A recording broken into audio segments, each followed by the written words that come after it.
Welcome back to my channel. আজকে আমি আপনাদেরকে করে দেখাবো মানকচুর বড়া। হ্যাঁ, বড় যে মানকচুগুলো থাকে সেগুলোর একদম নিচের সাইডে যে সাদা পোর্শনটা থাকে সেটা ভালো করে ক্লিন করে নিয়ে এরকম গোল গোল চাকচাক করে কেটে নিতে হবে। যদি গোল গোল করে বেশি বড় সাইজ মনে হয় সেক্ষেত্রে হাফ করেও কেটে নিতে পারেন।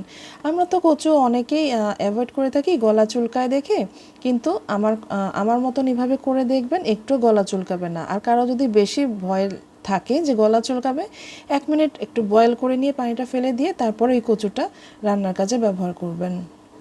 আর আমি এখানে যে বেসন দিয়ে ব্যাটারটা তৈরি করে নিব, এটা আমি মসুর ডালের বেসন তৈরি করে নিচ্ছি। আমি মসুর ডাল ঘরেই করে নিয়েছিলাম।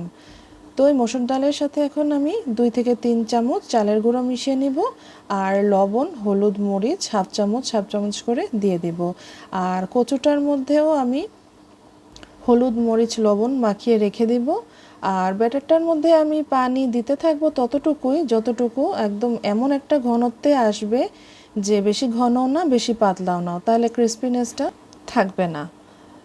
আসুন এইভাবে করে, আর কচুগুলো এর মধ্যে যা আমি ম্যারিনেট করে রেখেছিলাম হলুদ মরিচ দিয়ে, এরপরে বেসনে ডুবিয়ে ডুবিয়ে অল্প অল্প আঁচে আগুন রেখে ভেজে নিতে হবে।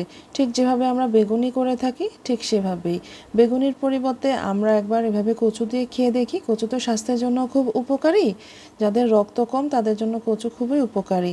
কিন্তু ওই যে আমাদের মনে একটা ভয় থাকে কচু খেলেই বা ধরলেই হাত চুলকাবে, গলা চুলকাবে। কিন্তু এভাবে খেয়ে দেখবেন, বিশ্বাস করেন খুবই মজার হয়। আমি তো এটার ফ্যান, আমার হাজব্যান্ডও এটার ফ্যান। অ্যাকচুয়ালি রেসিপিটি আমার শাশুড়ি মায়ের, করে দেখবেন খুব মজা লাগবে। ভালো লেগে থাকলে প্লিজ সাবস্ক্রাইব করবেন, লাইক কমেন্টস করতে ভুলবেন না। ধন্যবাদ।